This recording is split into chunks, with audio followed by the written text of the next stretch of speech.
പൊതുജനാരോഗ്യ മേഖലയിൽ ഗുണനിലവാരം കുറവെന്ന് C&AG റിപ്പോർട്ട്. പൊതുജനാരോഗ്യ മേഖലയിൽ ഡോക്ടേഴ്സിന്റെ എണ്ണം കുറവാണ്. മരുന്നുകളുടെ ഗുണമേന്മ ഉറപ്പാക്കാനും നടപടി ഉണ്ടായില്ല എന്നും റിപ്പോർട്ടിലുണ്ട്. വിവരങ്ങളുമായി ഉമേഷ് ബാലകൃഷ്ണൻ. ഉമേഷ്, പല വാർത്തകളുടെ രൂപത്തിൽ CAG കണ്ടെത്തൽ നമുക്ക് കഴിഞ്ഞ കുറച്ചു നാളായി ബോധ്യപ്പെടുന്നതാണ്. CAG ആ റിപ്പോർട്ടിൽ പറയുന്നത് എന്താണ് ഉമേഷ്? രണ്ട് CAG റിപ്പോർട്ടുകളാണ് ഇന്ന് സഭയിൽ വെച്ചത്. അതിൽ ഏറ്റവും സുപ്രധാനപ്പെട്ടത് പൊതുജനാരോഗ്യവുമായി ബന്ധപ്പെട്ട് CAG സമർപ്പിച്ച 2024 റിപ്പോർട്ടാണ്. അതുപ്രകാരം സംസ്ഥാനത്ത് പൊതുജനാരോഗ്യ രംഗത്ത് ഡോക്ടർമാരുടെ വലിയ കുറവുണ്ട്. സ്പെഷ്യലിസ്റ്റ് ഡോക്ടർമാരുടെ എണ്ണത്തിന്റെ കുറവ് രൂക്ഷമായി തന്നെ ആരോഗ്യമേഖലയെ ബാധിക്കുന്നു. പൊതുജനാരോഗ്യ മേഖലയിലെ ഗുണനിലവാരത്തിന് വലിയ കുറവുണ്ടായിട്ടുണ്ട്. ആർദ്രം മിഷൻ അത് ലക്ഷ്യം നിറവേറ്റാൻ കഴിയുന്നില്ല. 4 മെഡിക്കൽ കോളേജുകൾ, അതായത് കാസർഗോഡ്, ഇടുക്കി, പത്തനംതിട്ട, വയനാട് എന്നീ മെഡിക്കൽ കോളേജുകളിൽ അക്കാദമിക് പ്രവർത്തനങ്ങൾ ആരംഭിക്കുന്നതിന് ഒരു അസാധാരണമായ കാലതാമസമുണ്ടായി. ഇത് ചികിത്സയടക്കം ബാധിക്കുന്ന സാഹചര്യവുമുണ്ടായി. കൂടാതെ മരുന്ന് വിതരണവുമായി ബന്ധപ്പെട്ട് KMCL ഗുരുതര വീഴ്ചകൾ സംഭവിച്ചിട്ടുണ്ട്. മരുന്നുകൾ ആവശ്യത്തിന് എത്തിക്കാൻ കഴിയുന്നില്ല.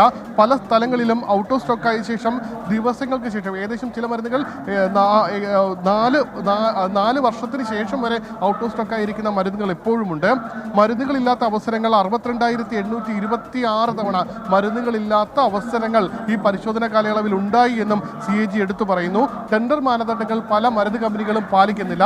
അത്തരത്തിൽ ടെൻഡർ മാനദണ്ഡങ്ങൾ പാലിച്ചില്ല എങ്കിൽ ആ കമ്പനികൾക്കെതിരെ പിഴ ചുമത്താനുള്ള അവകാശം KMCL-നുണ്ട്. എന്നാൽ അത്തരത്തിൽ പിഴ ചുമത്തിയിട്ടില്ല. അതുകൊണ്ട് തന്നെ ഏകദേശം 1.5 കോടി രൂപയുടെ പിഴയടക്കം ചുമത്താതെ കേസ് KMCL ആനുകൂല്യങ്ങൾ ഈ മരുന്ന് വിതരണ കമ്പനികൾക്ക് നൽകിയെന്നും ഈ CAG റിപ്പോർട്ടിൽ കണ്ടെത്തിയിട്ടുണ്ട്. കൂടാതെ ജനനി സുരക്ഷാ യോജന, ജനനി ശിശു സുരക്ഷാ പദ്ധതി എന്നിവയിൽ കൃത്യമായി ഇവയുടെ ലക്ഷ്യം കാണുന്നില്ല. ഏകദേശം ജനനി സുരക്ഷാ പദ്ധതിയിൽ 28% മാത്രമാണ് ഈ പദ്ധതി നടത്തിപ്പ് ഗുണഭോക്താക്കൾക്ക് ലഭിച്ചത്. കൂടാതെ ജനനി ശിശു സുരക്ഷാ പദ്ധതിയിൽ 55% മാത്രമേ ഗുണഭോക്താക്കൾക്ക് ഉപയോഗപ്രദമായ രീതിയിൽ നടപ്പാക്കാൻ കഴിഞ്ഞുള്ളൂ. പ്രധാനമന്ത്രി ആരോഗ്യ ജൻ യോജന കീഴിൽ ഗുണഭോക്താക്കൾക്ക് ഇൻഷുറൻസിന്റെ തുക അസാധാരണമായ രീതിയിൽ കാലതാമസം ഉണ്ടാക്കുന്നുവെന്നും CAG റിപ്പോർട്ടിൽ പറയുന്നുണ്ട്. മറ്റൊരു റിപ്പോർട്ട് ധനകാര്യവുമായി ബന്ധപ്പെട്ടാണ്. ധനകാര്യത്തിൽ പ്രധാന നിർദ്ദേശം ഇതാണ്: റവന്യൂ ചെലവ് കൂടി എന്നുള്ളതാണ്. 0.48% റവന്യൂ ചെലവ് കൂടി.